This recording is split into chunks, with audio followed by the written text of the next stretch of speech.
Saudações, aventureiros! Nesta ocasião, vos trago mais uma impremeditável façanha realizada pelos deuses. Verra regressou no tempo.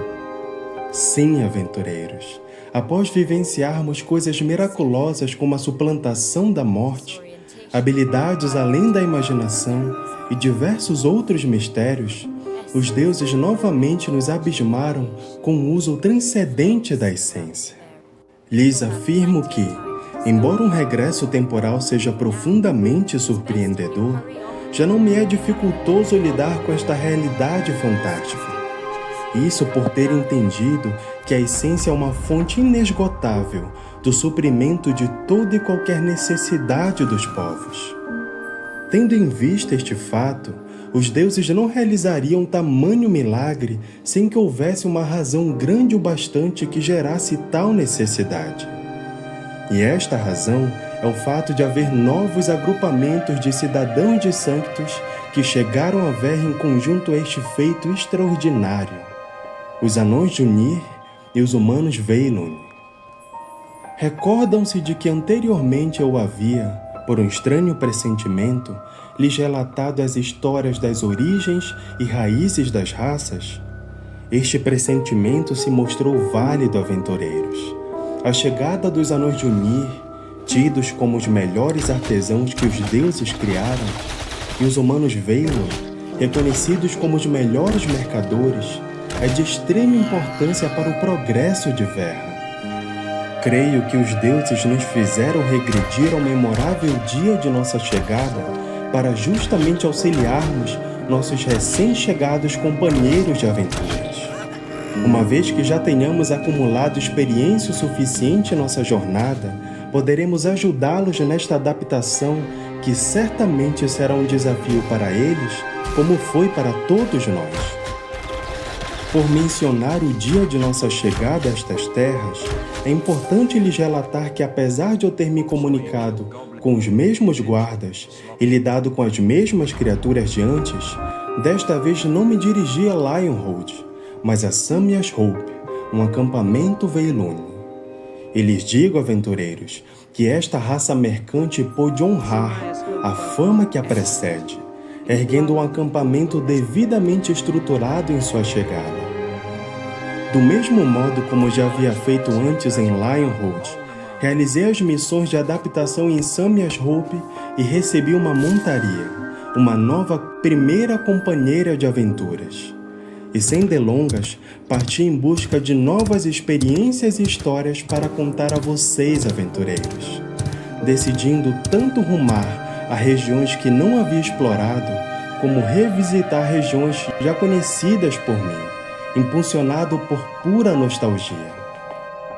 No decorrer desta peregrinação, recomecei minha jornada na fascinante profissão de domar criaturas, apressando-me em restabelecer o vínculo que havia construído com minha antecessora companheira de viagem, uma das ferozes fêmeas dos lobos de Riverland, embora tristemente ainda não tenha obtido êxito neste propósito.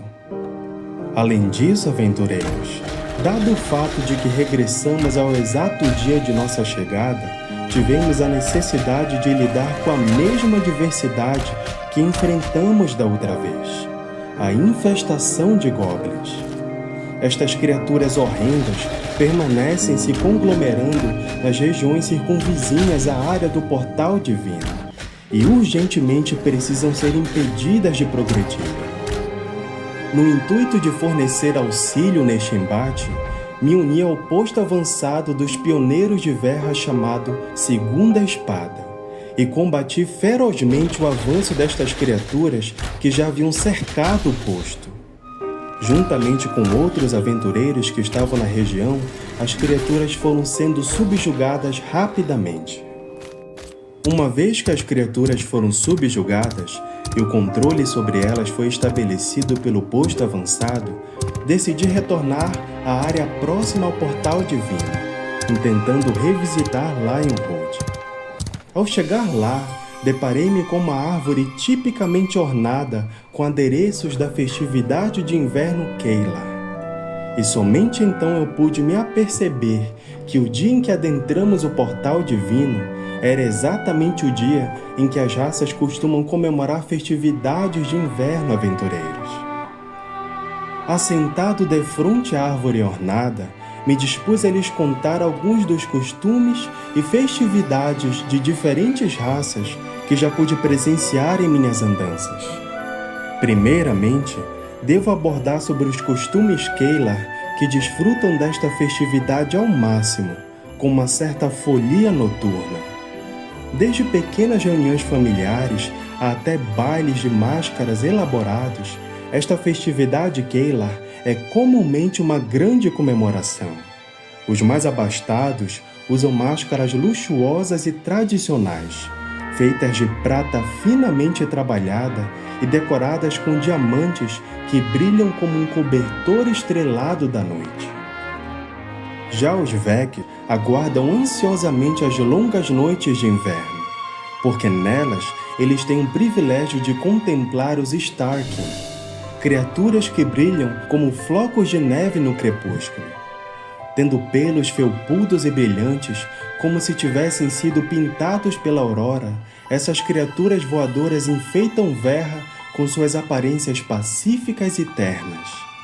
E embora suas aparições sejam raras e fugazes, elas geram afeições calorosas e duradouras por onde quer que passem.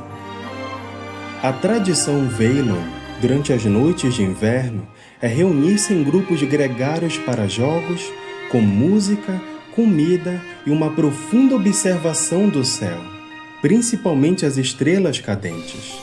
Se um traço brilhante for avistado, a companhia rapidamente monta em seus corcéis e galopa na direção da estrela em exuberante júbilo, pois há uma lenda que afirma que se alguém descobrir aonde a estrela caiu, sua sorte mudará para sempre. Esta permanece sendo citada com ânimo para os jovens e românticos, mas os Veilon e anciões fazem isto por pura alegria que a busca pela estrela se torna nestas noites. Os Junir nutrem uma antiga tradição durante os meses mais sombrios e amargos que o inverno traz consigo. A cada inverno, o marido da matriarca do clã, que também é designado como protetor do clã, recebe ordens alegres para visitar a casa de cada um dos filhos de seu clã, trazendo presentes e contos de outrora. A ocasião é apropriadamente valorizada como um momento para familiarizar o guerreiro mais experiente com os jovens pupilos, bem como um momento para a próxima geração aprender os deveres mais consagrados pelo tempo. Se qualquer indivíduo ordenado a este dever possuir um coração excêntrico e rude, ele de certo regressa profundamente mudado, com uma alma amolecida e olhos lacrimejantes. A aparição deste transportador do pântano, carregado de madeira durante rigoroso inverno, é uma ocasião de celebração para os orques Renkai. Sua chegada aos pântanos das regiões madeireiras rio acima garante que haverá lareiras quentes e poços de cozinha animados durante os dias mais frios que virão. Depois de adornar a barcaça com lanternas cintilantes, os lenhadores Renkai incentivam os jovens a pular a bordo e equilibrar-se em cima das pilhas de madeira enquanto flutuam para o porto, como um desafio alegre para os mais novos. Sempre naturalistas, os Pyrrhay dedicam um tempo durante o solstício de inverno para honrar e reverenciar as árvores que sustentam a vida de suas comunidades. Cristais requintados são cuidadosamente pendurados com o auxílio de artes arcanas, decorando e embelezando galhos e membros. À noite, os adereços e ornamentos brilham com uma luz suave e quente, criando uma visão celestial cintilante para espelhar as maravilhas acima na floresta. Em minhas peregrinações, estas foram as histórias que pude ouvir e me fascinar, pois cada povo encontrou sua própria maneira única de celebrar a vida, mesmo em meio às dificuldades impostas pelo inverno. Isto posto, aventureiros, tomem estes costumes dos povos como exemplo e não se permitam ser sobrepujados pelas adversidades que enfrentam.